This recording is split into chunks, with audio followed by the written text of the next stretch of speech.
Refreshing. Right. Welcome back to Just Not Crick Pod. This is going to be our first of our, I think, weekly World Cup roundup shows, We'll see. considering it goes well. We'll see if we remember. But yeah, it's now middle of October. It's a bit chilly. I'm wearing a shirt, wore a jumper earlier. Bit chilly, but I tell you, it's not chilly. It's a World Cup because it's heating up, isn't it, Jamie? It is definitely happening. It is hot, hot, hot. There have been a lot of games over the last week, since it began last Thursday. What have been your first impressions of the 2020-2023 ODI Cricket World Cup in Ah, India? with a name like that, it should be T20 World Cup. Just constant 2020s. Yeah. I mean, I think our top four prediction is kind of vindicated so far. South Africa have just kicked off Yeah, in the first two games. India have looked solid.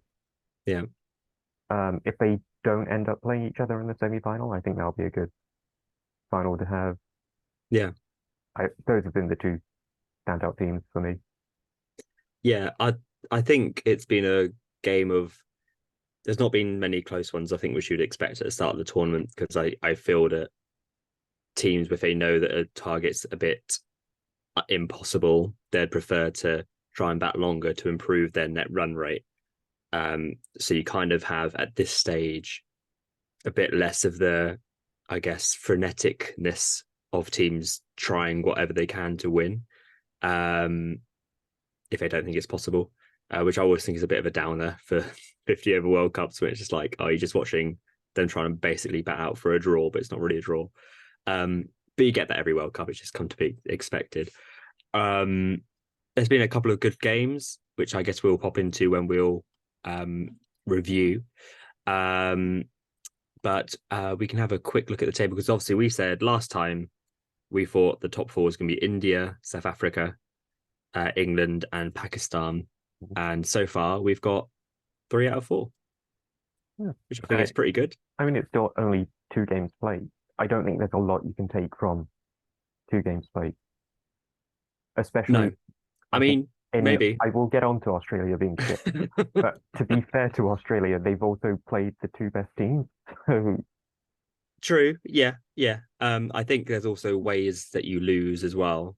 for sure, Um, they've been shit, yeah. but it's like, it's two games in, they've all got 7 games left to play. Loads can change from now Oh, 100%. until the end of next year when the semis start. Yeah. Yeah. I think so. But oh, there's a nice lorry going outside. So if you heard that, that's a lorry on the high street. Um, so yeah, well, let's kick into that table then, shall we? If we All right. start off with who is at the top of the table, which I believe after today will be South Africa. They are. Yep. So South Africa won 2 out of 2, a very healthy net run rate, if you will.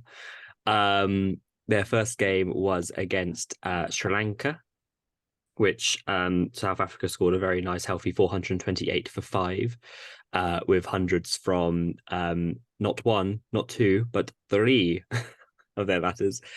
Quinton de Kock, 100. Rassie van der Dussen, who continues his remarkable kind of ODI form, and Aiden Markram with what I believe was the World Cup world record as fastest 100.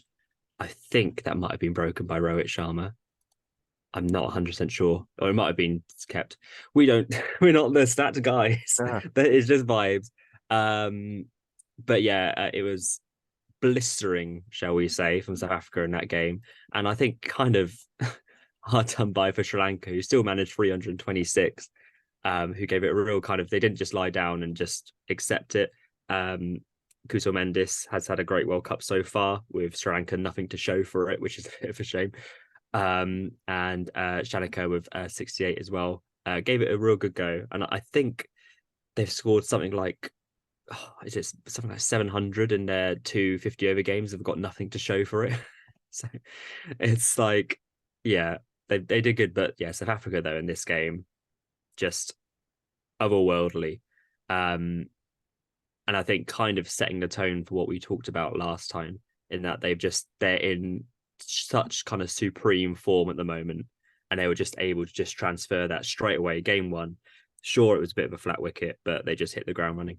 Yeah, in my very well done and researched spreadsheet, they had the highest average run from their last 10 ODI games, which was like 290.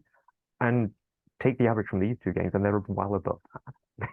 They just Yeah, mashing it off from the easily. start. Like you'd Yeah, expect just a bit of a fall off, just like statistically, yeah. but you know, they're going burr and And they do love to go Borough, don't they? So that was their first game. Um, and then they also played again today. I'm not sure if you knew that, Jamie. They played Australia.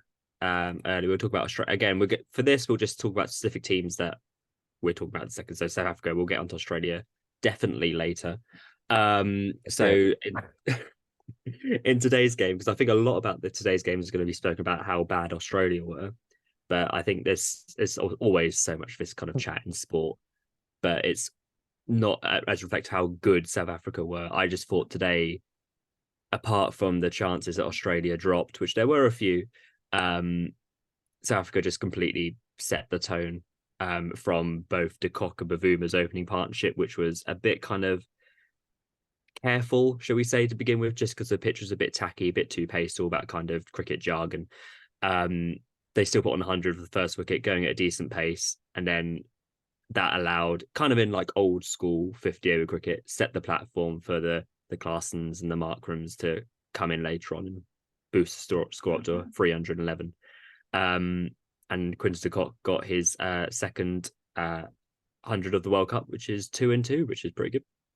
yeah. I mean, they've got a very good base to build upon, and like Bavuma isn't the kind of player I would trust in the Yeah, South Africa team, so it's a good little knock for him to 100%. get his feet like grounded and in this team and feel like he's contributing rather Yeah. than just the Oh, Clark or Van Dixon or Markram just stanking yeah. around and I'm just here.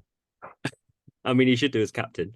He does have that kind Like, of. he doesn't need to. It's fine to have a bit more of a uh, slower paced batsman going around Yeah, just to stick around. Like if he was just there throughout the innings while De Kock, Dixon, yeah, Markram, Klassen, Miller, Janssen yeah, yeah, do what they want to do, then that's great. yeah. Of course, yeah.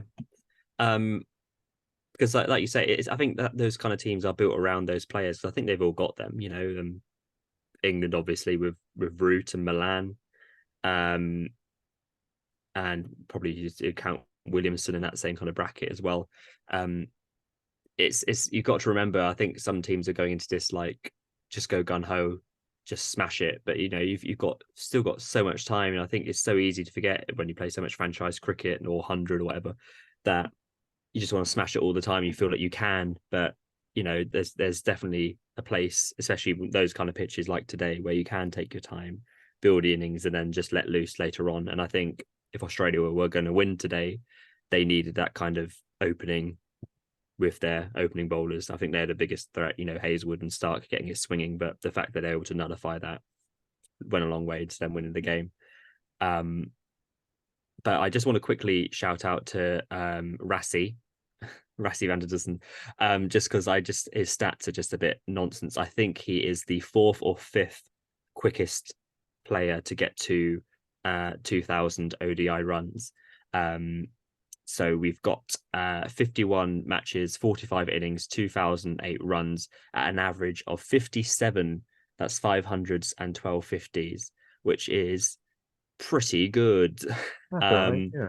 yeah, like I think he's very much a Milan kind of type player. He's not a player I think you necessarily think of as one that leaps off the page, I guess, or that one that in a team of, you've got De Kock or David Miller or Klaassen.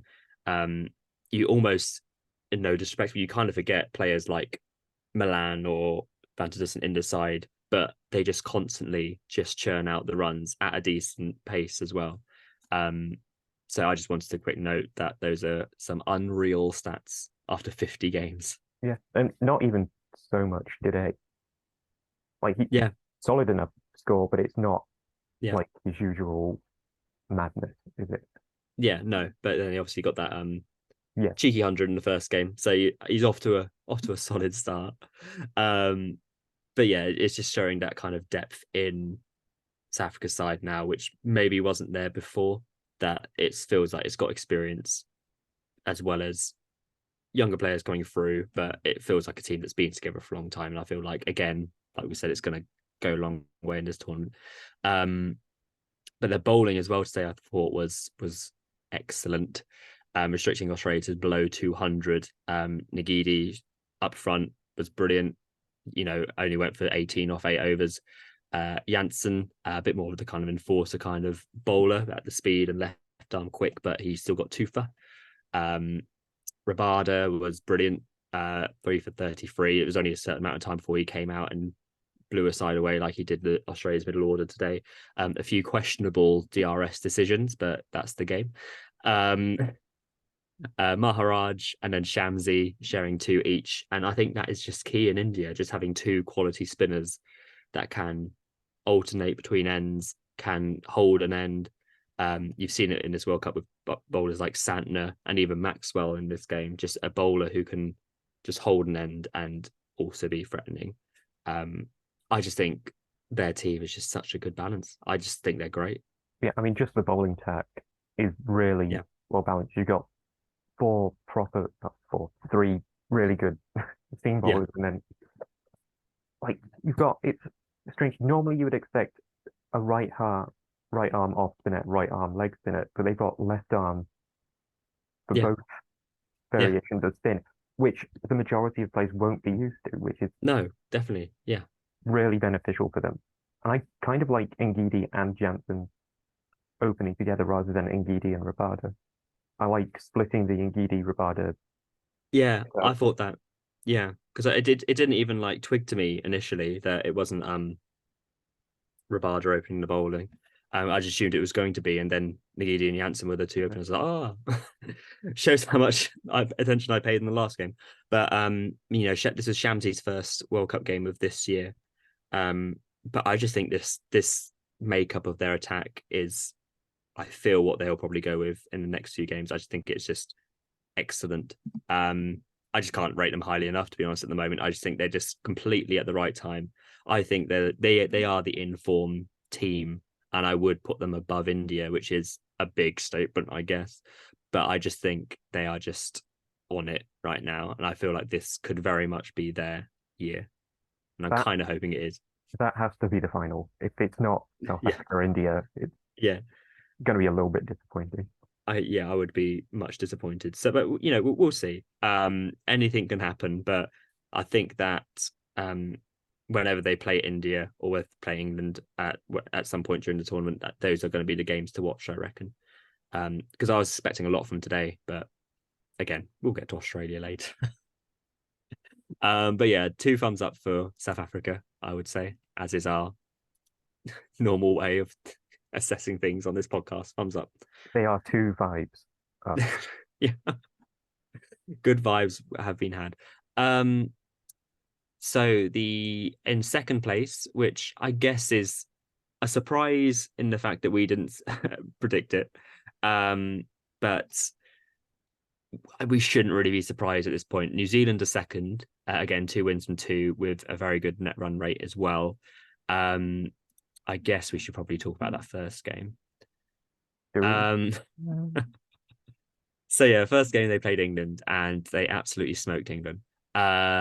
England scored 282 off their 50, which is quite a tame old innings from their standards. Kind of just limped towards the end. It was quite a partnership between Rashid and Wood at the end just to get up to that score. But talking about bowlers bowling well, you had Santner in that game going for 2 for 37. Again, like Maharaj and Shamsi and Maxwell and these kind of bowlers and Jadeja, those kind of spinners are going to be crucial in this World Cup. And they also had Glenn Phillips pop in and get 2 wickets very cheaply.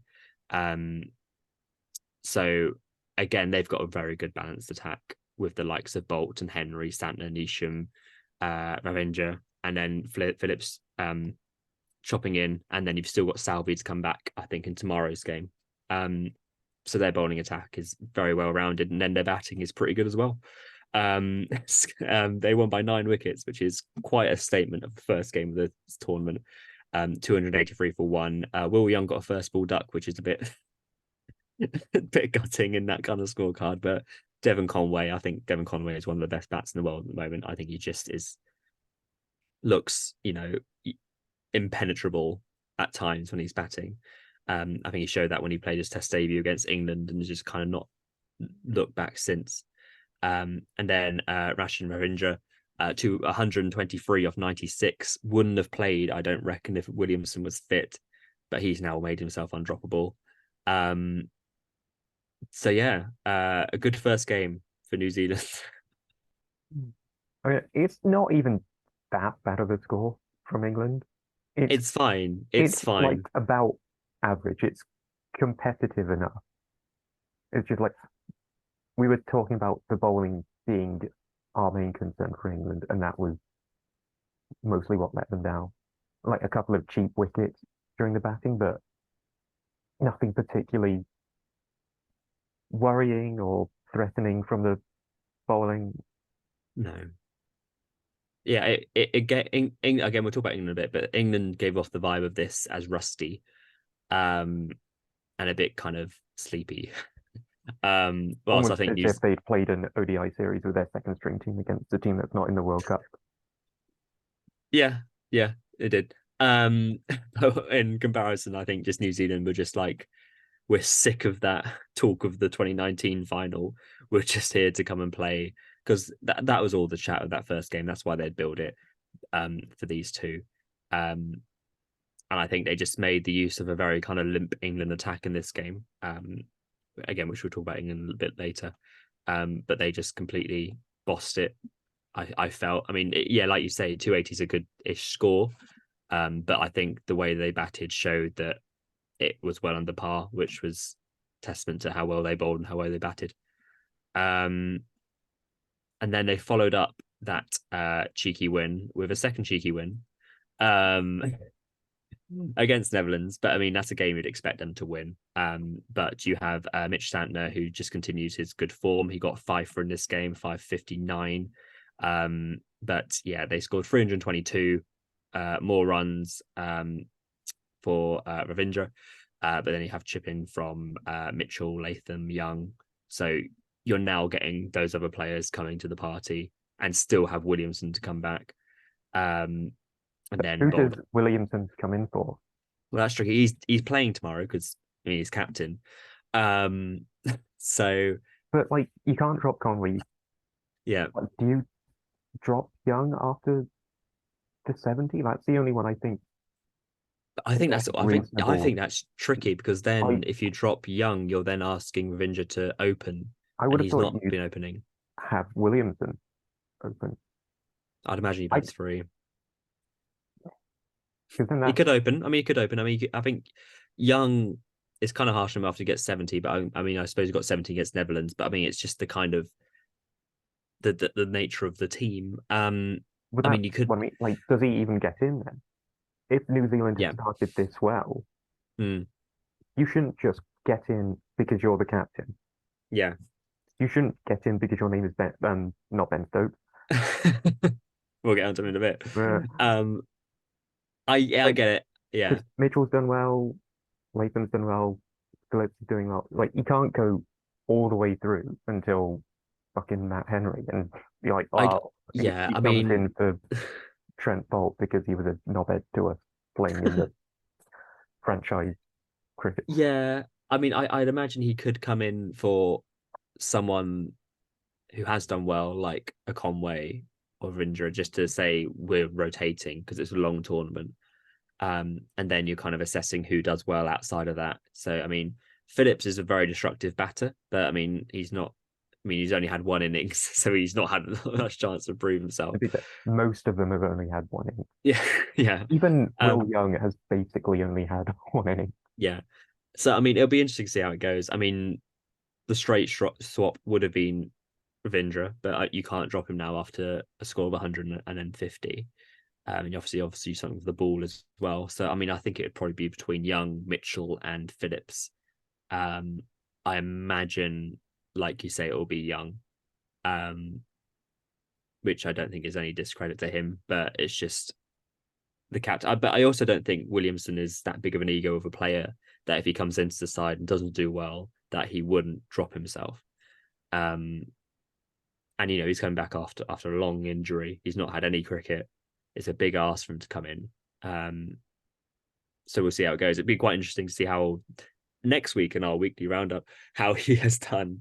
But I'm sure we've also thought of that about other captains. Like I'm sure we'd have thought that about Owen Morgan, and it took him until he couldn't bat anymore for him to retire. Because yeah, I mean, true.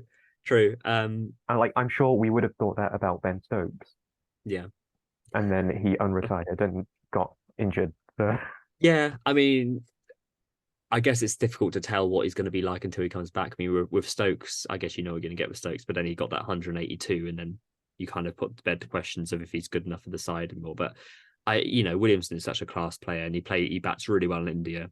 And you would say that New Zealand's competition in this World Cup so far has not been particularly fierce, and I'm including in England that because I thought they were poor. And I feel like you want that kind of big name player when you play the likes of Pakistan or South Africa, or India. so how about drop Phillips, and then you can Yeah, have a bit more of a floating order. If they've gone off to a good start, you can throw in Ravindra. If they've gone off to a shaky start, you can put in Kane at 3. potentially. I think And then there's with that, less pressure on that middle order when you need a Phillips-esque player. You've got Ravindra, Mitchell, Latham. maybe So I think maybe you're missing if you don't play Phillips, you're missing that kind of power at the back end of the innings, which I think is what they would want. Um, but I honestly have no idea where they go. They might be injured in the camp. You've also got Salvi, who's also going to be playing tomorrow. So that means someone else is going to miss out. I imagine probably they'll rotate Lockie Ferguson or Matt Henry. It's always easier to rotate bowlers, and then batters. It always feels like these have to be set and they can't change. Um, but we'll see. I mean, they're doing very well. I think we've said before, it's always said it's a nice problem to have, but I don't think it is a nice problem to have because it's a headache and it's annoying because you don't quite know how a player improves or doesn't improve your team, regardless their quality. But yeah, he'll play. He's playing tomorrow. I mean, it's a nice problem in that if someone does have a bad game, you've got the Yeah, option of being yeah, like, oh, we can just chuck in Kane Williams, and that's all right. yeah, yeah. You can, which is very nice for them. And if So that player performs, then they perform. yeah, yeah. Oh well, it's not our problem. Not right now. I mean, what I would quite like from a neutral perspective, a New Zealand and South Africa final. Hmm. I would enjoy that. I think that'd be really good. Yeah. But I'm not sure if we'll get that. But at the moment, as things stand, we could. Um, but long way to go. But yeah, New Zealand, double thumbs up, but not quite as good as South Africa, as obviously just because they're second. Um, Next up in our table, we have this little team called India. Um, yeah, they've played as the host team. I don't know if you've also seen, but they're playing Pakistan on Saturday, which is going to be pretty bizarre. And they've also organised a pre-match event, big kind of like opening ceremony for that game. It's almost like they could have done that for the first game of the World Cup, but never mind. Why start a World Cup with the host nation when you can start it with Yeah, England, New Zealand? yeah, nonsense, absolute nonsense. Um, but yeah, we'll talk about England, India, and Pakistan next week. But I imagine that's going to be a bit going on. Um, right. So they played Australia in their first game. And lest we forget, Australia are crap. Australia batted first and were all out, which is not helping their net run rate. This is two not all out for 199. So far they've not been able to reach 200 once. They batted poorly. But again, we're not talking about Australia. India bowled very well. But I'd say India bowled very well in conditions that are very good for them, which is I mean, it's their how I'd World Cup, in it? summarize. Yeah, like They should they're be gonna bowling well. yeah. But they're gonna get those pitches where you're gonna turn up, you know it's gonna spin or it's gonna be slow, it's gonna be tacky, and they're gonna play Ashwin, Jadeja, and Kuldeep, and then that's it. Like they know how to play to those conditions and they know how to exploit those, and they know teams like Australia aren't equipped to play spin well. But they could really put a kind of stranglehold on kind of players like Labuschagne coming in, and even Smith, and even Maxwell striking only 60s and not going anywhere. And then if their spinners don't show up, and they've only got Bumrah, Shami, Yeah, Suraj, Pandya yeah. to And help Shami's not out. even played this World Cup yet. He's just on the bench. And then they brought in we'll get into it, but they dropped Ashton for the second game, I guess rotation wise, to bring in uh the Lord, whatever his name is. Little medium pacer, not little. Oh, what's his name? This is gonna bug me. The all rounder. Come on, you know the facts. What's he Um, called? the only other Thakur, player. isn't it? Is it Oh yeah, Thakur? tackle. Yeah. Yeah, Shardul Thakur, the Lord Thakur. Yeah, there we go. He's in. So the fact they've got Ashwin on the bench for the second game with Shami is just nonsense. But with this kind of wicket, you've got Jadeja 3 for 28, which is ridiculous. Kuldeep with 2, Ashwin with 1, and then shared around between Pandya, Bumrah, and Siraj. Just it's when there's a bit in it, they're going to be incredibly difficult to beat. And I think we already knew that. It's. I mean, it's their World Cup to lose. Yeah, Isn't it really? yeah, yeah, yeah. I think it will be interesting when they play a team.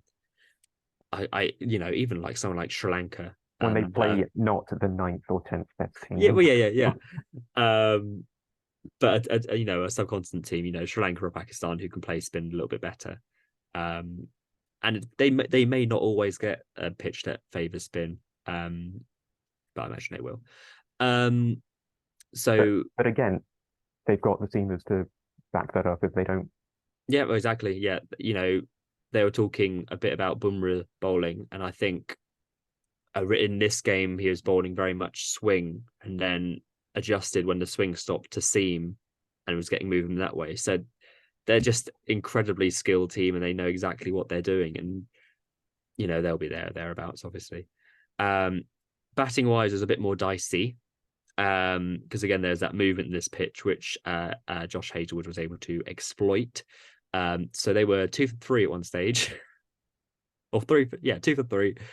It's a good start with ducks for Sharma and Ishan Kishan, and also a duck for Suresh Iyer. They also had Kohli was dropped, I think, when the score was about 20.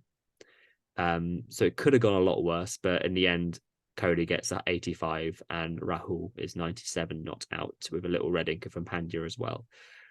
I said last week I thought this is going to be Kohli's World Cup, and so far he has 250s in 2 games, and has just looked the kind of player you want in this situation where you just want to get the win done. It didn't look particularly pretty or what you would expect from an Indian team, but got the job done again with an experienced player like Rahul.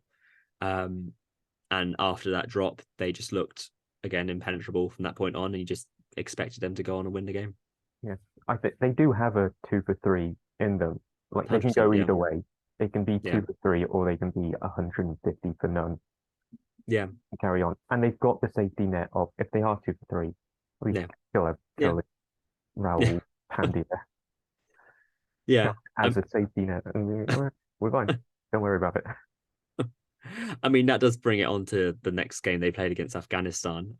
When Afghanistan got, I thought a fighting 272. I thought they played quite well, to be honest. I think they probably could have got more with a bit more application. But again, Indians bowlers are just too good. Bumrah, especially in this game, now in the wickets properly with 439.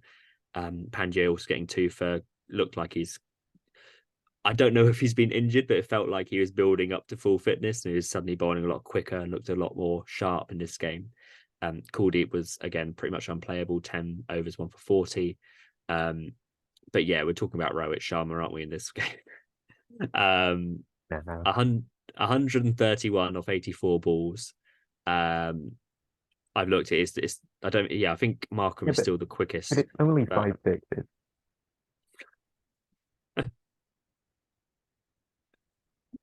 yeah, I mean it's good. I think he's now, I believe, again, I'm not the stats person, but I think that makes him the leading run scorer in World Cups, or scored that he scored the most hundreds in World Cups. If someone knows what the actual stat is, let me know. No, okay, no, it's the most hundreds in World Cups by any player. So uh, with 700s in 19 innings, he's top. Behind him is Tendulkar with 6 in 44. Sangakkara 5 in 35, and then Ponting 5 in 42. So 7 in 19 innings is a bit mental. Pretty good in it. It's pretty good. And you got to consider that's all conditions as well. There's an Australia World Cup in there. There's England. The last India World Cup was in 2011, and I'm fairly certain he didn't play in that one because I'm pretty sure it was Sehwag opening. It might have been and I think it was Sehwag and Tendulkar who opened the batting. I'm not sure if Rohit was in the middle order at that point. I don't think he was. Again, our Indian fans can let us know. So those hundreds have mostly been in non-Indian conditions, which is good. Yeah, he is good. Inning. Yeah, and I think What more can you say about him is pretty good. he is good. But he has had a little lean spell for a while by his standards. So I think, you can say it's just Afghanistan. I don't think they bowl particularly well. Like Rashid Khan didn't come on for a long time, which was a bit bizarre. Um, but you've still got to get those runs, and he just looked, like again, I've already used the word, but impenetrable, just looked like supreme. Like he was just gonna get these runs, and he was just gonna get them quickly. And you just knew after about 5 or 6 overs that this is just done. Wait, especially after the duck, you feel like, no, fuck that. I'm Yeah, not having that. yeah. Duck I when know. innings has to be followed by 100, not just Yeah, any 100. I know. Just an absolutely brutal one. Brutal, I think, is the word I was probably looking for. Um, but yeah, he's just a quality player, and obviously in India, he's just going to be get better and better, I'm sure, after this. But They need other to show notable, it against better teams now. They've had yeah, Australia, who are wobbly, end of era stuff, and Afghanistan, who are probably the worst team in the tournament. the Netherlands. I will go out on a limb and say Netherlands beat Afghanistan. I don't think Oh, that's much of a interesting. limb to go out on. I think they're similar They're quality. very similar. Yeah, I think that'll be the game to Afghanistan watch. have a big reliance on Rashid Khan, whereas Netherlands Yeah, have a bit more of a rounded team. like they just are. They're a team again. We might not talk about Afghanistan that much later, but This is the they just Afghanistan segment. a tiny bit. But they just felt like, because I watched a fair bit of it yesterday, because who needs a job? I just felt that they were building nicely, but you just knew as soon as they lose 2 or 3 wickets, it's going to take loads of time for them to rebuild properly and then to build a substantial score. Um, and you just feel they've always going to have a couple of loose shots and cheap wickets in there. And as soon as they lose those, then it's kind of it takes too long for them to then get that momentum back. And I think that's where they're going to struggle with the depth in their side. And you see it in the bowling as well. Like the fact that Rashid Khan was the only guy to get a wicket yesterday is testament to that. But They did fight back when they were about like 4 down or something, didn't they? And they yeah, they had a had really to good wait partnership at one point. Yeah, until Bumrah came back on and yeah, and then just went through dismantled it like two again. or Yeah, three. In. which is what quality sides are going to do against a side of not the same quality. But the more games they play against sides like India, they're going to get better. They It's just will. it's only good to have Netherlands and Yeah, Afghanistan definitely. in these World Cups. It should be not a 10 game, 10 team group. So Yeah, you can have teams like either Oman or Zimbabwe or whoever to yeah, come in and improve and make the competition better. Like yeah. we Like you want just have to. competitive games, and we're not Yeah, going to get that if they're just playing Ireland or yeah, every. yeah. I was about to say like Ireland. product by their own downfall, really. Like they really kind of proved themselves on World Cup stages by upsetting and beating teams like Pakistan and England and stuff like that, and you know, standing up with the big boys. But then they got test status, and that's kind of like send them backwards. But they only got that kind of recognition and status because they'd done well in these competitions, because they kept qualifying, because they kept doing well. So I'm sure Afghanistan will be the same. Um, but yeah, just quickly in terms of other stuff, Ishan Kishan got 47. He's not done enough for Gil to not come back in. Gil will be back in the next game. I think he's now fit, so that'll be Gil in for for whoever they play for Pakistan, whoever they play next. Kohli again, 50, just looked easy, just just simple. And then Shirazaya got a cheeky little 25 as well. So So what, all looking good Rahul for India. keeping? Rahul keeping, yeah. Right. Yeah. Yeah. And I imagine they'll bring in Ashwin for the Pakistan game. I'd have thought, and then Gill in for Ishan Kishan. But yeah, should be a good game for India on Saturday. I'm sure some people might be watching. No, empty crowd, empty stadium. 2 thumbs up or 1 thumbs up for India? Give them one for now. Okay. Prove it against Pakistan, and I'll give you Yeah. two. Yeah. Will be a good one. We will be watching, I guess. Right. Who we got next? You ready? No. Well, I'll start whilst you get ready. Our next team to talk about is Pakistan. Also 2 from 2, but not quite the same superior run rate, but probably, I guess, maybe the most eye-catching wins so far. I would maybe say, in terms of their closeness. I think the first game they played against Netherlands um, almost felt like it could have been a little bit of banana skin, in that kind of cliche term, because I felt Netherlands bowled pretty well in that one. They had Pakistan at one stage 38 for 3. So I think it was quite a good showcase of where they are at with their mentality, I guess, or how they're going to respond to pressure situations. I think it's good to get that early in a tournament rather than at a crux time, to show how they handle the pressure. But they got to 286 with Rizwan and Shakil joint top scoring with 68. And then Netherlands were quite spirited. They got to 205 all out with a free for Harris Ralph, which is quite nice. And Hassan Ali with 2 for. And passed the lead for Netherlands, getting 4 for 62, which I thought was cute. Any thoughts on the Netherlands game? Of all the big teams, Pakistan have found it hardest to like find any sort of rhythm in their batting. They've not looked as good as I thought they would be. Yeah. Especially a certain dickhead Babar Azam that I always captain on the fantasy and he just no Yeah. have a pathetic 20. Fuck off, Yeah. Babar. Do something. Yeah. But you could also argue that that's a good thing, that he's still yet to perform. I mean, he could have a horror World Cup, not do anything, but you'd imagine he'll come good at some stage. Um, Yeah, it's when I don't have in my fantasy team. yeah. Yeah.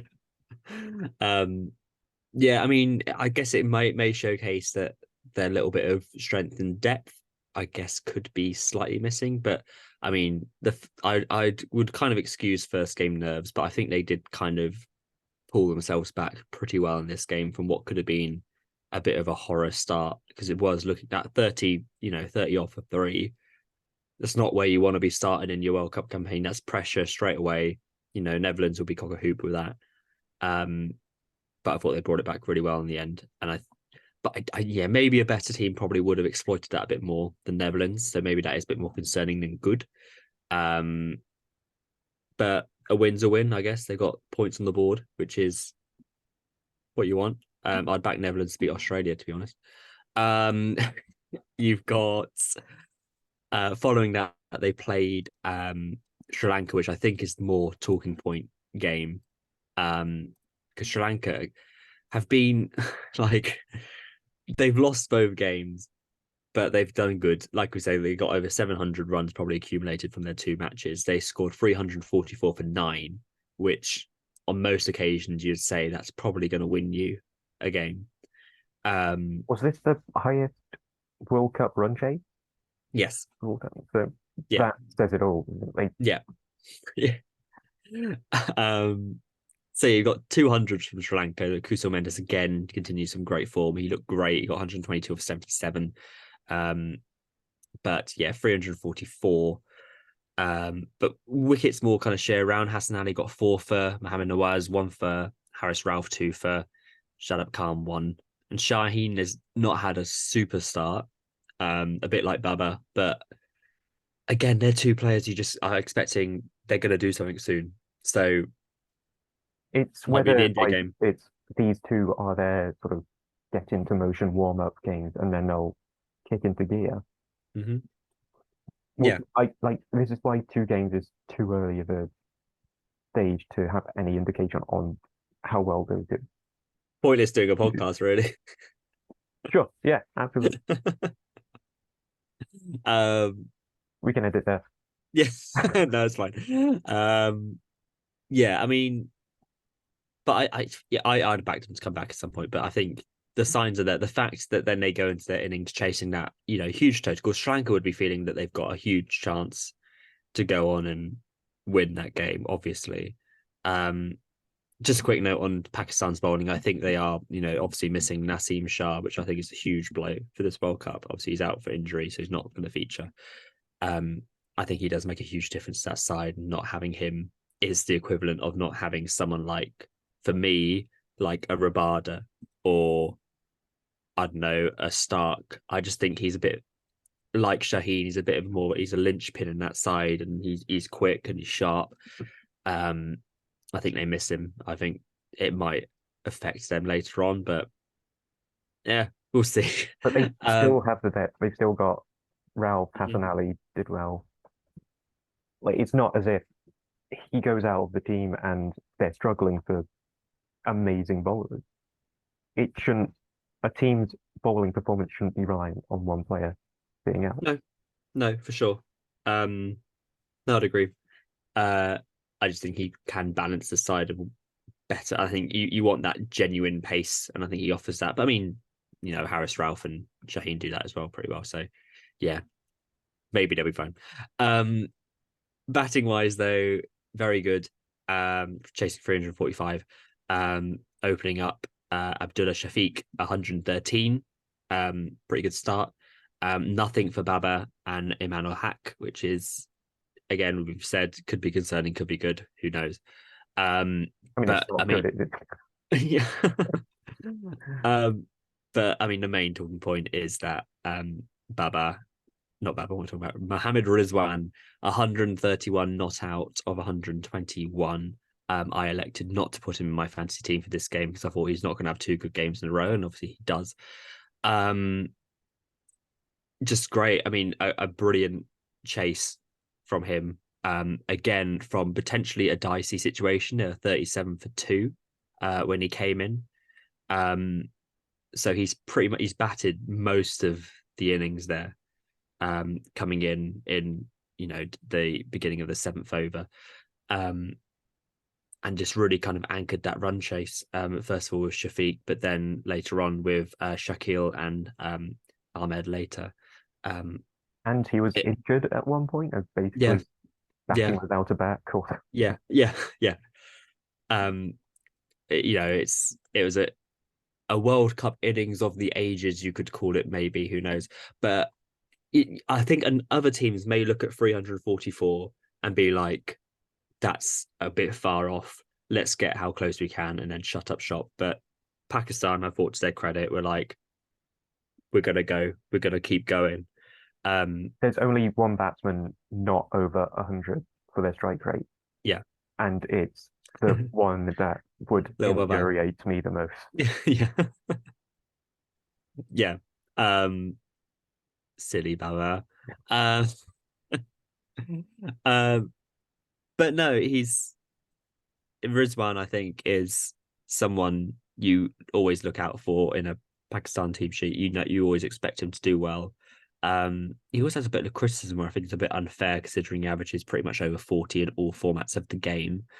And I think maybe I mean, if you were to pick, I guess it's current form, you probably would say Rizwan, but would he be your go-to wicket keeper if you had to pick him in a World 11 for one day cricket? One day cricket. So I I think with for me the it's up there with him and Butler. yeah, who else is there? De Kock. I mean, he's putting up a good show for it, to be fair. Yeah. I mean Ishan Kishan before. Yeah, It well, Rahul, I probably guess.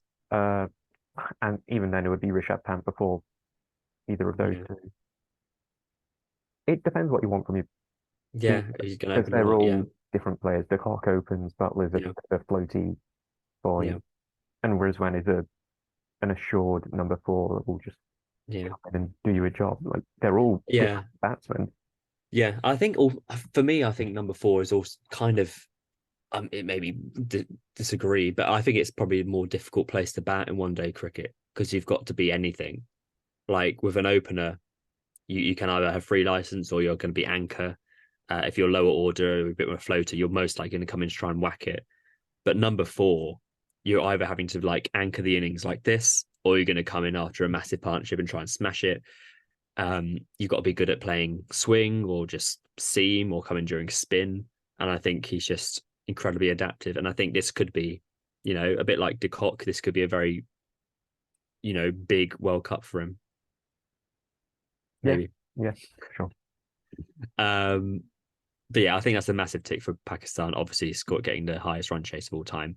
Um, There but were a lot of wides from Sri Lanka in that they game, didn't bowl especially well. towards the end when it looked like Pakistan was getting closer to the score and Yeah, more likely to win. They yeah. kind of lost their heads a little bit, but The a fact lot, they won with 10 balls to spare is not good. no. Yeah, 25 wides, and the 20. It's not even just 25 wides; it's the runs you get off the extra ball, and the fact that the bowler's going to have to bowl another ball on top of what they were doing, in in the humidity and the difficult conditions. Um, The but pressure yeah, that's building, yeah, small wides. yeah, exactly. I mean, that's where Sri Lanka are going to struggle in this tournament is their bowling. They are missing that kind of anything Mhm. really. I mean, it sounds harsh, but you look at their bowlers and there's nothing there that really like stands out, being like that's the guy. I mean, it would be Tikshana, but Yeah, it's hard without Hasaranga exactly. duetting Yeah, with Tikshana. But yeah. Hasaranga is completely different. That's your go-to guy, but I don't really see anything in that team. Maybe Shanaka is slightly the one potentially, but you're missing the kind of the Lakmals of old or um, obviously Malinga. There's no one that stands out even really in like an that team. Angelo Matthews, who just Yeah, yeah, just a solid performer. But maybe they'll come good if they come onto a wicket. Their first two games have been very flat and roads and runs. So potentially, if they play on a wicket, it's a bit more tacky. There's a bit more for their spinners. Potentially, that's where you might see them be a bit more in the game because they did beat India's C team in the Asia Cup. So and I would back them to beat Australia, to be honest, because they've got runs. They have runs and confidence with the belt, especially with Kuntal Mendes. I mean, I'm saying everyone's going to beat Australia, I feel like I but was gonna say I feel like every segment is Australia's segment. yeah, I mean, they're the running theme. It is fresh in my mind. But I would back Sri Lanka to beat Bangladesh, Netherlands, Australia. Who else have I got to play? And I think it could be quite interesting them against New Zealand, if I'm honest. Um, because I think batting wise they're quite similar, but maybe New Zealand pip them in bowling. But conditions wise, if they get conditions that favour them, I think Sri Lanka could beat a team like New Zealand or England. Yeah, I Um, mean they're seventh at the minute, and I think yeah, sixth or seventh feels about yeah, right for a Sri Lanka team anyway. yeah. If you're seventh after scoring 700 runs in two games, you're going to feel like they've given it everything, but just not quite there enough. But I think they could this time next week they could have two wins, but we'll see. So for Pakistan, is that one thumb up or two thumbs up? I Considering you gave India one. am not giving them a thumbs up yet. Okay. Again, I want to see them play better teams. I want to see them have more control before they go Yeah. thumb up. Okay. I No, want to that's fair. see them not being like two down early Yeah. on. No, that's completely fair. I would like it, Baba, if If he somebody got some runs, because because I he's got to. can't He will not do. captain him because when I don't, he He's will. Baba. It's the heroic curse all over again, isn't it? Mm. Next team, we will talk. We'll include these two teams together, England and Bangladesh, I reckon, Okay. because we can talk about Bangladesh in the second one. England we talked about initially with the New Zealand game, so we don't have to talk about that one too much. Um, Other than I thought they were just poor. I just think it was like we said for that New Zealand series, that first game, they were just not at the races. Um, it just felt a bit complacent. It felt a bit like we can turn up, we can win. We can just chuck Mark Wood in after he's not played for a long time and expect him to be on it. And shocking, he wasn't. Um, It was like a solid opening partnership, but then yeah, without the Root, it wouldn't have been anything yeah, good. The competitive. positive is that Root played very well. But obviously you didn't have Stokes that game, so then you were bringing back Harry Brook to be in that middle order, which he's not going to be when Stokes comes back. And Nothing from Butler and Mo. If Brooke were to do well next game, Hmm. I mean, would Stokes even get it? It's the same Yeah, it's the same thing as Williamson Williamson, thing. isn't it? And then the Um, question is, would it have been worth bringing him out of the team instead of well, like, and then disrespecting another player that's worked for their place in this World Cup I rather than I'm Ben Stokes. I'll walk back in when Josh Butler gives me a text about the World Cup because why look the up lol. fuck not? Like, I I don't and he think can't Brook bowl. plays any Stokes more can't games. even He can't bowl. bowl. Like at least I Brooks could bowl. He's I bowled guess. for the Test matches. So Yeah. I yeah, mean, this kind of leads into the balance of England's side as well. Not really talking about Stokes, but this is where I think England got it wrong in the first game because I think they just went too safe in that they played the extra batter. But batter, I guess. Do you call Mo an extra batter? He's bits and pieces, but you're not. I think when you're picking Mo, you're not really picking a certain type of play. You're not picking a batter or bowler. yeah. Do you I know? think You are picking an at, all rounder bits and pieces. at this point you have to pick two of Rashid, Mo, Livingston. Yeah, you can't. I don't think you can have Mo and Livingston Yeah, unless the pitch is especially completely if you've ragging. got Curran and Wokes. Yeah, So you can't have four all rounders. yeah. So I think when they came into the game against Bangladesh, when you're coming with four genuine seamers, so you've got Topley, Wood, Wokes, and Curran, that makes the team a lot more nice, I think. But it does then lead to collapses. So within this game, they did get 364 for 9, which is good, and much better than the first performance. And I mean, Bangladesh didn't bowl particularly well, but then they came back well. And England kind of limped along to 364. It did look like they were getting to 400 plus at one point. Yeah. Um, It's built but upon two decent scores and one mammoth score. yeah, yeah. So the two decent scores, you got Johnny and his 100th ODI game getting 52, which is pretty good. Did look a bit circumspect against the spin, especially in Shakib. It looked like he was going to get out that over. It's just you just want to have one of those senses, and then suddenly he plays all round one that doesn't spin. He's all like, okay. Um, but Root played really well again, another 80, just churning out the runs like the old Root would, which is good to see, which you want to see. With a nice little dash of his scoops. A lot of scoops. There was one particular scoop where Ian Ward, who you know that I love dearly, um, was saying how he tried to do a reverse scoop at one point and then completely mistimed it. But then Nas had to interject and say, no, he wasn't doing a reverse scoop. He was trying to do a reverse pull. And it's sort of like he went around and because he couldn't quite get there, he was then trying to hit it like that, which I thought is, that's kind of the differences in punditry. Some people can actually notice that. But like, it's just the showcase of how good player he is. He can expect, he's not going to quite get the scoop out so he's going to pull it instead, which is just ridiculous. A ridiculous player he is. So it's very good to see him in the runs, and I think he's going to have a very good World Cup, a bit like Kohli. I think they're the two players in this kind of World Cup. These conditions, they'll do well. But we're here to talk about Dawid Malan at the moment, who got his equal highest international score. He has the highest test score of 140. He now has a highest ODI score of 140 as well.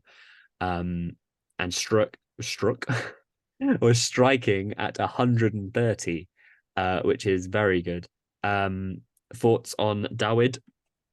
He's just a very classy player. Like, you never overhit. Yeah. He's just like a nice cut, just goes for four. Nice little pull for four. Nice drive for four. He's never flogging it or anything. But when he does go aerially, it's just Yeah. another sort of classic shot. Whereas you look at like Butler's 60 front leg out of the way and then booms Yeah. it. But Milan is always in control. Yeah. And when he's on it, there's not much you can do. No, definitely not. And I think in terms of his stats wise, again, we're not the stat bros, so I can't tell you for sure. And we don't But prep. we're all about the vibes. But that's his sixth ODI 100. He averages 63 now in ODI cricket.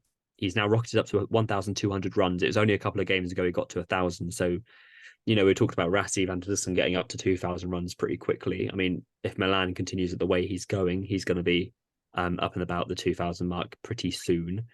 If he, I mean, he continues like he is, because I think he's got 500s, I think, this year. And I think he's got 100 in each of the continents he's last played in, which shows you that, I mean, that you've had obviously India now, obviously had England at home, in Bangladesh and South Africa, all the most recent tours that I can remember, and he's got 100 in each of those. So he's a guy for all conditions, and I think you're going to get all conditions in India, and I think that what makes him such an integral kind of cog in the side, which is again why he should have been there, and why I'm glad the chat has stopped.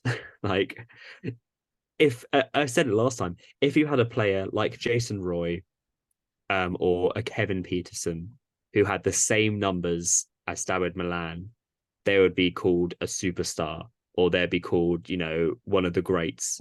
Because they're You know, flashy. because he averages 63 and a strike rate of 98, which is ridiculous after 23 games. And if it was a flashy, eye-catching player, it would all be about them, and they would be like the pinnacle of the side. But because Dawid plays in a bit more traditional way, because he's a bit more, I guess, less pleasing on the eye in terms of batting, he doesn't get the same kind of accolades, which I think is just a very big discredit to him. But I don't know if he kind of thrives under that he's not going to be front and center, and he quite enjoys just churning out runs and playing the way he does, a bit under the radar. I don't know. I mean, with like Bairstow, Root, Butler, Mm-hmm. even Livingston in the team, Yeah. the spotlight's not going to be on him just No. sort of naturally. And even less so when Stokes will get back into the team. Yeah. And that's like less pressure on him. So Yeah. if that helps him, it's Yeah. great. Like, I don't think he's ever going to get, if not the recognition, he's not going to get the massive spotlight No. just because of the names around him. Yeah. And he's also 36, Yeah. which is, is more towards the end of his career. Not, I mean, he might not play ODI cricket after this World Cup. He might call it a day, because you wouldn't back him to get to the last one. But there's just such a good testament to Dawid Malan, in that whilst you have all the other players in this team, for you go from 1 to 11, nearly every other member of his team has gone to play franchise cricket, or has gone to try and make a name themselves on the global franchise stage. Whenever there's been a bilateral white ball series for England, Milan has always made himself available for it. And I think the fact that he's played every game for England he can, churned out these runs, he's getting the just rewards and the recognition, which I think is deserved. And I just think good for him. He is, Like, he deserves it. he's one of the three most important batsmen in the team, if not the Yeah. most important. Like, Yeah. obvious case for Root and Butler, and outside case for Bairstow, but Yeah. it's just a bit of an enigma as well. Like, he's batting at such a high pace, Yeah. like Yeah. 130 strike rate, but he Yeah. doesn't look like he's going that fast. No. which is kind of nice. Yeah. You never look at him and feel like he's played a rash shot or anything silly. Like he always looks organized. He's playing down the ground. He's cutting behind square. He's pulling. He's always waiting for the bowler to bowl to him, and he's never kind of doing a scoop or a advance down the wicket. He doesn't have that kind of stuff in his locker, but he's good enough to score runs in different ways. Again, not showcasing so much as a big stage player, but he's still scoring the runs, if not more than the Roots and the Butlers, which is nuts. Mm, Um, but yeah, yeah, yeah, big Milan fans. he's like, um, and you know, if he does very well in this World Cup, I really wouldn't be too surprised if he does get a test recall for India. Um, I just think he fits that mold pretty well, but I don't know where he's going to be at after his World Cup at 36. But if he continues scoring this well, I wouldn't discount it. I mean, if Um, even if he retires, that doesn't mean anything. yeah, Could no, always come exactly. back. Yeah, yeah, yeah. I mean, especially if Pope isn't fit enough, but I think he would be quite a good fit in this side. But anyway, um, other stuff about England. Again, they had a bit of the collapse, which is a bit concerning, I guess. But I guess when you get 364, meh. um, Brooke was okay, but I think Stokes just comes back in if he's fit for the next game. There's quite a long break between this last game and the next one, which is on Sunday. I believe it's against Sri Lanka. I mean, I think when you have such a good platform to build on, you've got a bit of license to Yeah, just have a go. yeah, and that's what they're doing. They were just swinging. I think Yeah, Butler was very adamant after that first game that he wanted them to, go harder and not try and go into their shells, which they went to do, and they lost their wickets for it. But they were sticking to the plan, which is quite Morgan and quite, I guess, Butler now. Um, you got to stick to the guns, and I'm glad they did. like if Livingston didn't get a first bowler, then Yeah, it could have gone on. Yeah, maybe it would have been a nicer looking score with less wickets. yeah, But yeah, for uh, sure. damage Yeah, done. yeah, damage done. So yeah, there's no coming back from that. And Bangladesh did the classic net run rate thing and tried to bat the overs. Mushfiqur Rahim top scoring with 51 at a strike rate of 79 when you're chasing 360 is pretty good. Lytton But yeah, Das got 76. that was I enjoyed that a lot. Excuse Sorry, he me. did top score. Yeah, sorry, excuse me for missing Dassy boy. That was interesting because I think at one stage they were on about 60 for four or something ridiculous, and I think he had scored about 50 of the runs.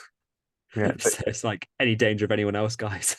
they do have a bit of a run of Hassan 1, Shanto 0, Shakib Yeah, 1, Mehidi 8, before yeah, Butchika and uh, Pridoy did yeah. something. Horrific start. But I mean that start was good because of Reece Topley coming into this game after not playing the first one, which I thought was a bizarre decision. And the ball he got to Shakib Al Hassan was Jaffa. It was brilliant. And when he's on song, I think he's great. He's obviously been plagued by so many injuries across his career. Um, but hopefully getting this is a real chance on the big stage. But he's his stats in ODI cricket, because we're all about the stats. Yeah, we prep um, and research. um, I'm not reading them now, but he's played 27 games, 42 wickets, an average of 25, and a best of 624 against India, which was great. But he got 4 for 43 here and completely just won the game within the first 10 overs. I thought he bowled really, really well. Um, and I think he secured his place in the side for the rest of the tournament now. And I think potentially it'll be Sam Curran who will rotate with Mo when there's a pitch that's going to be a bit more spin versy. Can't see Gus Atkinson getting the game, but yeah, it's much better performance. I mean, Wokes looked a bit off the colour early on, like he did against New Zealand, but came back well, got 249. Curran chipped in the wicket and was fine. Wood bowled through 10 overs, which I think is very important considering his fitness and coming back. 1 for 29, didn't really go for any runs when they were playing for the draw. And then Livo got 1 for, and Rash got 1 as well. So much better for England, would you say? Better against a worse side. Yeah. I And think there's been a few mm, teams that have been like they've lost against a team of sort of similar yeah, quality and then beaten the team they should have beaten. Yeah. Like, 'Cause- put yeah. in a better performance against a better team, and you'll be considered a threat. Yeah. But Yeah. with England, I don't know what they'll do against it. Yeah. I honestly I did think that it would be more of a fight from Bangladesh. Um, I was a bit disappointed. Just quickly talking about them, I haven't got an awful lot to say. I didn't think they played particularly well in this game, other than kind of Das and um, Shaki bowled, I thought, pretty well. But once he had bowled out, it looked like they were a bit at the end of the tether. They beat Afghanistan, but I don't know if that's saying an awful lot. Um, they bowled out Afghanistan for 156. Shaki with three for, Miraz with three for, um, and then got the job done fairly easily. Um, but they are a bit of a mess just behind the scenes as well. But they do have players and they do have experience with Das, Shakib, Mushfika, the Fizz. Um, you know, they might do something. They may beat one of the teams. They'll probably beat Australia. Um, um, Everyone again, beats Australia. I would put them in the same kind of bracket as Sri Lanka. To be honest, I think they're on the same kind of wavelength. I think Sri Lanka have better batting, but maybe Bangladesh have better bowling. But I think if both have a pitch that suits them, I think they'll probably both do pretty well. I don't see either of them getting top four. Um, but I imagine if there are going to be any upsets, I think they'll come from Sri Lanka or Bangladesh, is my prediction. Yeah, I would agree with that. Nice. Good. They're about mid-table.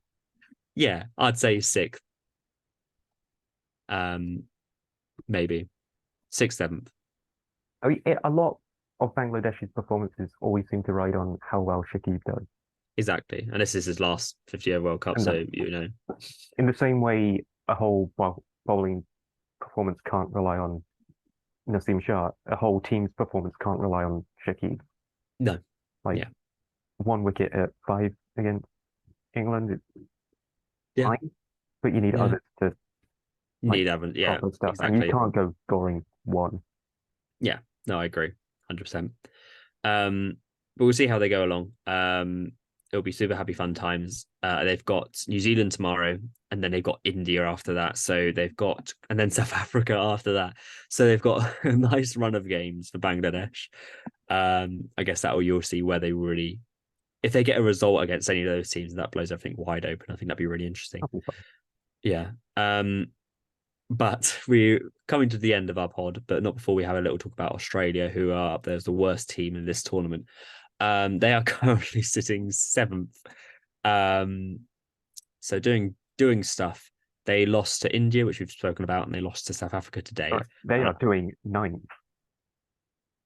yeah, ninth. Yeah. Sorry, ninth. I just wanted to make sure you were like suitably shitting on them. Yeah, They're yeah, not yeah, yeah, seventh bad, they're ninth bad. yeah. And they're only just ahead of Afghanistan in net run rate. Again, they've not made 200 once in their two games, all out both times. Um, they just look bad. I know it's early days, and I know there's time for the to come. But for example, for today, I think their heads have gone. They have been a poor whiteboard team for many years. I know they won a 2020 World Cup, but I do think within that they were quite. I guess you can't be lucky to win a global tournament, but you know they had tosses go their way. Um, in that Dubai competition, if you won the toss and bowled, you won the game, and they won every toss. They probably should have lost to South Africa in that competition. I guess coulda, shoulda, woulda, and South Africa should have won, but who knows? But they weren't at their best. They'd lost a series to West Indies for that competition, who are the worst 2020 side at that point. Um, but then somehow found a way of winning it. And I just felt that really had papered over the cracks for how backwards their team is. The white ball team is. I just don't think they've planned or really look to the future of how can we develop this white ball side, because it's all the same players. They've not moved on. They've not really integrated people. Like they've dropped Alex Carey for today's game, who's been someone they've put so much time and investment in. They've dropped him and then brought in Inglis. who's done nothing today, which you'd expect. I mean, he's just coming in on one game, but you've backed Carey for so long, and you're like, oh, it's a crunch game. Nah, it's second game of the World Cup. We'll go someone else now. It just it doesn't scream much cohesion in that camp to me. I mean, I think I remember saying in the T20 World Cup last year, like their bowling attack just feels very stale. Like Yeah, they were able to keep it fresh test matches with the rotation, with like swapping in Boland every now and then, like switching around Stark, Hazelwood, Cummins. mm-hmm. But it feels like ODI teams have to be a bit more settled, Yeah, and you can't freely switch around the bowlers as much without taking a bit of a hit, which makes yeah, the bowling attack very stale and predictable. And for as good a bowlers as they are similar pace, they're similar yeah, types of bowlers. And yeah, for being honest, Adam Zampa's not anything special as your mainline spinner. yeah. I I would mean, have he's more struggled. trust in Steve Smith as the spinner. Yeah, he's had an awful run of games, Zampa. I mean, he's done particularly well in 2020 cricket. Um, but his last few games have been all over the shop, and I when you've only got the one, we've not got Agar in this World Cup squad. You've not got a. I know Maxwell bowled well today, but he's not a frontline spinner. He is a part-time spinner. Um, if you hit Zampa out of the attack, you then have to go to Stoinis or you have to go to Mitchell Marsh. You've got to try or Smith. You've got to try and find overs from elsewhere, and those part-time overs aren't right up there, you know. Um, and like you say, it is Hazelwood, Stark, Cummins, and that's their attack for everything. I mean, these players are, they're not machines. They've played so much cricket this year. They've had an away tour in India, IPL for the players who went to that. They've had the World Test Championship final. They've had the Ashes. They've had an ODI series in South Africa, an ODI series in India, and now the World Cup. It's just too much. I mean, I'm not excusing it for them, but I just don't. There's definitely not the secondary players to come in to cover some of those games or be competitive for places. The fact is, it's always Hazelwood, Stark, Cummins. Just showcases how bare I would say the shelf is.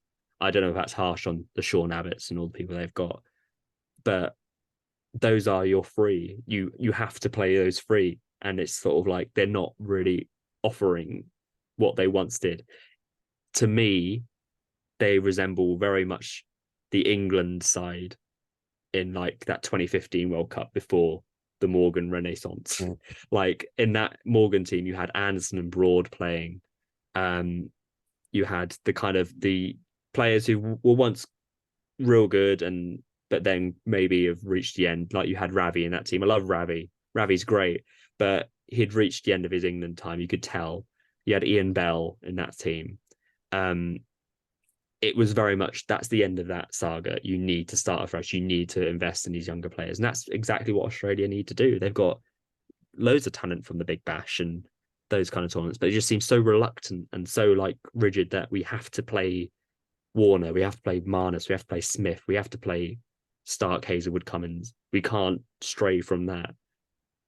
Well, it feels like there's going to be a big cluster of retirements from that team.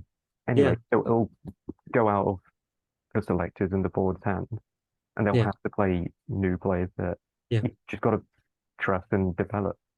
yeah, Like, there's no way you can trust someone like Abbott if you're not going to play him. You yeah, have to develop him in these harder games. yeah, Otherwise, you're just stuck with a stale attack and yeah. crap team. And then a player that they have invested in, Carey made his breakthrough in white ball cricket, and then that's what got him into the Test team.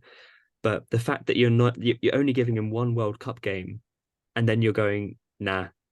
I'm like, I don't understand that. I feel like Like surely you give after him a few. the backlash in the Ashes that he got, undeserved backlash, and they seem to stick by him Yeah, I think that's during that. And it was just like, bonkers. yeah, Yeah, because I think he got a 90 odd against South Africa or India in one of those series they played in. I may have made that up. Um, there is a stat that he has averaged only 18 or 15 since the Bairstow thing. So I don't know whether it is a mental thing, maybe after that backlash. I don't know. Maybe they're trying to look after him a bit. Um, but yeah, I would have played it. I don't understand why you just drop him suddenly. I mean, he's still Um, a decent keeper, even if he he's is. not Yeah, English smashing as dropped a well. catch earlier, which they kept saying, "Oh, it's a miracle if you catch that." But I think Carey or any decent keeper catches it. Um, there's a stat as well. It doesn't really mean that much because it was 4 years ago since last World Cup, but they've now lost their last four World Cup games. Um, their last four games in a row, um, which isn't a good start, especially this tournament. I mean, like you said, they have played the two in form sides, so I guess that kind of lets them off the hook a bit, but it does mean they are staring down the barrel a tad. Um, But like, it's not 177 or 40 overs against good teams. But they should be doing better than that, even yeah, if they're against the two best teams. yeah. Today was shocking. Like it was, I think, the worst performance of the World Cup, and I don't think I'm just saying that for a soundbite, but the fact that they lost the early wickets, obviously, and there was questionable decisions to say the least. Um, especially the one of Stoinis, where his hand was off the bat, but he was still given out. But those decisions just happen. VAR, what? But uh, the way they then handled the game after that was, I know they were 70 for six, and you can't do a lot. But Stark and Marnus were obviously just batting for ages for the net run rate stuff. Um, but they weren't gonna survive 50 overs against an attack of like, Rabada and Shamsi and Nagidi and Maharaj and Janssen. Um, they just weren't. So I don't understand the thought process. Surely you just want to showcase that you're up for a fight. I know it's just words, but take the attack to the bowlers and try and put more pressure on and try and get as close as you can. You may still end up 170 all out, but is it not better to be 170 all out off what? 30 overs, 25 overs rather than 40? Like it just looks like you've just limped along and you just sort of like, we're just here just to have a bat and a net. And it looks bad. It feels like they've like reverted to old school ODI, like Yeah. especially with like the Labuschagne. Yeah. Labuschagne is, Like, all right, solid 46, sure, but you're not going at any sort of dangerous yeah. rate with that. No, not, Even if you're first innings, like no one's worried about the pace no. at which you're going. And yeah, For most, like even if they've got low scores, like they're still crap strikes. yeah, yeah, yeah, yeah. Like, I don't think any side looks at Labuschagne, for example, and is like, oh no, like, Which is I, strange because when he came in for Steve Smith, mm, he had the concussion. Like he mm, felt like a very progressive and positive player. positive batsman, Yeah, but through the Ashes and then leading into this World Cup, you feel like he's yeah, reverted into that like hmm dig in yeah, kind of batsman, which is just doesn't feel like him. yeah. I think Australia are now in much precarious position, obviously after this, but again by just dropping Kerry. So they were on the back foot originally because they don't have Travis Head opening the batting, so now have to have Mitchell Marsh, which I understand that is not ideal. Warner is I could have a good game potentially at some point in the tournament. He was in good form before this, but he is at the end of his career. Again, should he be playing this World Cup? Who knows? But then having Smith and Marnus next to each other, you can only pick one of them. I know Marnus made himself undroppable from the amount of runs he scored, but he's not a player like a Milan or a Van der Dussen. He's not a guy who's going to take the attack to you in a way. Like he had so much time in this innings today just to be aggressive and be attacking, but he still shut up shop. He got 46, but it wasn't, in an Aussie term, it wasn't hard runs. It was very much like just Careful taking run. easy runs where I can. He only got three boundaries. Like it's you're not trying. I mean, he obviously is, but he's not in the same level as where you need to be. I don't think in white ball cricket. I mean, he might have a good World Cup from now, and this is a good net for him, but this has been the problem. This is why he wasn't in the squad to begin with. But It then you feels have more like tactical mindset and intensity rather than the batsman not being good enough. You're like, Yeah, oh, we're yeah, 3 down early on. yeah, Stick in for a bit, yeah, and then there's no like catalyst for them to kick on to yeah, up the run rate. They just like no, we yeah, just gotta keep doing what we're doing, and we'll be yeah. fine. But And that's not how it works. no, like again, I know that you're 70 for six, but what are you going to achieve from that point? You're not winning the game. Give it a swing. Sure, to get in for a bit, but Stark got out in the 33rd over. He came in the 17th over. So you've got, you know, like is that like 26 no 16 overs of just nothing in that time. Like you've only got to 139. It's like there's nothing being done. It's just baffling. But they've now backed themselves into this rubbish corner. You've got Inglis coming in. I don't know a lot about Inglis, but his current ODI stats are great reading. He's played 9 games, 148 runs, the highest of 50, an average of 16. And he's batting five now in your World Cup. I mean, sure. I, I'm all for I it. yeah, I mean, good stuff. I mean, you got a good ball from Rabada, but you've got Carey, who's played so much international cricket. He's one of your experienced white ball players, and you've dropped him in the second game because you can't go back to him now. You can't like we've given you a game off against the team of the tournament. Come back now. Like, so that's poor. And Maxwell's only just come back recently after a big um injury layoff. And then Stoinis, who I think Stoinis doesn't have particularly great ODI record. Yeah, averages 27 after 65 games. I mean, I mean, even Maxwell, I feel like it's overhyped. oh Like he yeah, might have a big shot in him, but I never feel don't like he start to me about scores Maxwell. completely huge. But like Never, he's never never. a linchpin of an innings. He's Every time he comes to bat, there'll be one commentator at some point saying the dangerous Glenn Maxwell, and he never does anything. He'll have a good little innings every now and then, but he's only ever scored. He's played 130. This is a stat quiz, uh, stat attack quiz. He's played 131 ODIs. How many hundreds do you reckon he's got? zero. Oh, he said two, two. Um, how many 50s do you reckon he's got? Uh, Six. Six. No, he's got 23. But like Oh, yeah. that's 120 innings. I know, we've talked about Milan and Batista, but you look at their conversion rate and how good that is after 20, 30 games.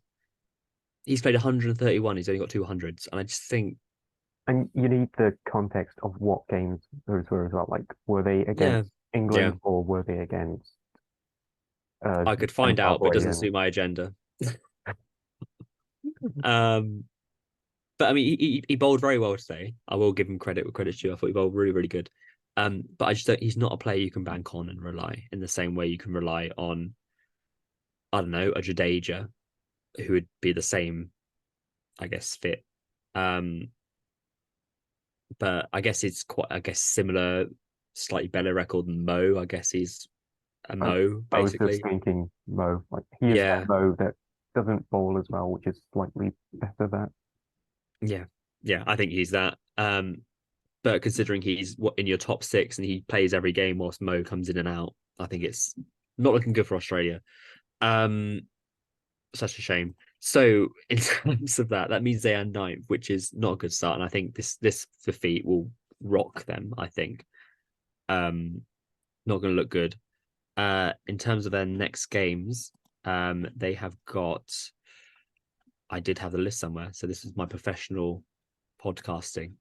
Um, Here we go. Their next three games, they've got Sri Lanka next.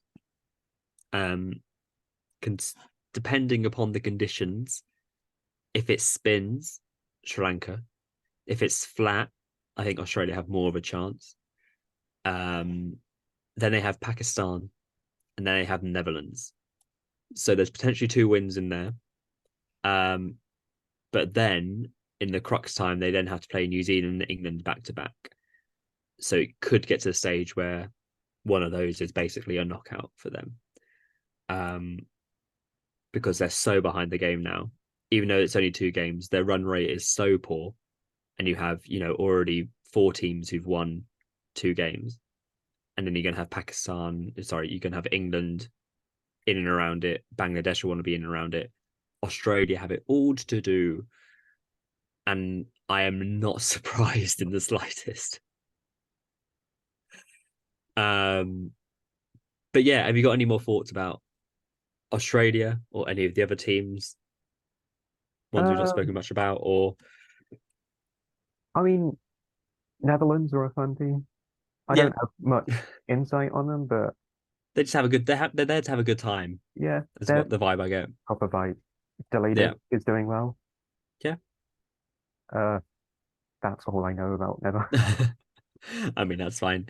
Um, a quick rundown to what's to come. So tomorrow there is New Zealand and Bangladesh, which I think will be quite an interesting game. We've already spoken about Saturday's big game, India and Pakistan. We'll have a look at that. And then Sunday, England sorry, I got it wrong. So England playing Afghanistan, not Sri Lanka. Um, big game. And then after that, next one will be Australia and Sri Lanka, and then Netherlands, South Africa. So those are your next run of games. Which are you most excited for? Um, England, Afghanistan. Yes. A big question will be, will Yeah. Stokes play in that game? I imagine Stokes will play in the same way Williamson's going to play tomorrow. They're just a week late. But we'll be back. I think we'll do Thursdays. I think Thursday is quite nice considering the tournament started on a Thursday for some reason. Oh, Um, yeah. I didn't even realize that. That's yeah. nice. So yeah, we'll be back then. Uh, I've enjoyed this. I've enjoyed the World Cup. I love a 50-over World Cup and all the drama it brings.